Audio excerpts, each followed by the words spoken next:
یہ جو تمہارا نفس ہے، اگر تم اسے خیر میں مصروف نہیں کر لیتے تو یہ تمہیں شر میں مصروف کر لے گا۔ ضرورتیں کم کرو گے تو راحت پاؤ گے۔ جو تمہارے اوصاف بیان کرے جو تم میں نہ ہوں، وہ تمہارے ایسے عیب بھی بیان کرے گا جو تم میں نہیں۔ سخاوت دنیا اور آخرت کو ڈھانپ لیتی ہے۔ مخلوق میں سب سے زیادہ ہمدردی کے قابل وہ ہے جو تنگ حالی کے باوجود ہمت کے ساتھ زندگی بسر کرتا ہے۔ چونکہ جاہل کو اس بات کا یقین ہوتا ہے کہ وہ عالم ہے، اس لیے وہ کسی کی بات نہیں مانتا۔ جو غصہ کی بات پر غصہ نہ کرے وہ گدھا ہے، اور جو منانے پر نہ مانے وہ شیطان ہے۔ طلب علم نفل نماز سے بہتر ہے۔ علم کا مزہ اسے آتا ہے جس نے تنگ دستی کے باوجود علم حاصل کیا ہو۔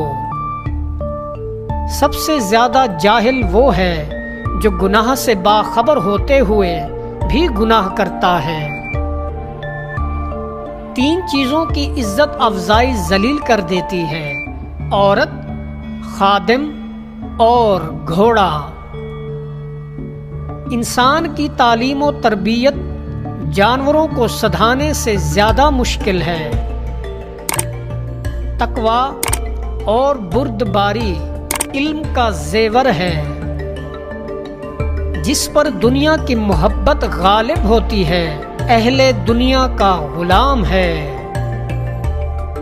جس طرح بصارت کی ایک حد ہوتی ہے، اسی طرح عقل بھی ایک حد ہے جہاں وہ ٹھہر جاتی ہے۔ رضامندی کی آنکھ ہو تو اسے کوئی عیب نظر نہیں آتا، اور جب ناراض ہو جائے تو اسے صرف اور صرف برائیاں ہی نظر آتی ہیں۔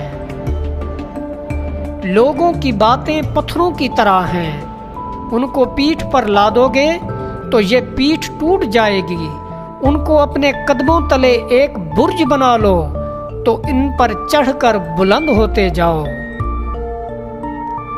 آپ کہتے ہیں کہ آپ صرف ایک جسم ہیں، لیکن آپ کے اندر کائنات سے بھی بڑا کچھ ہے۔ میرا دل یہ سب جانتا ہے کہ جو کچھ میرے لیے تھا وہ کبھی مجھے یاد نہیں کرے گا، اور جو چیز مجھے آتی ہے وہ میرے لیے کبھی نہیں تھی۔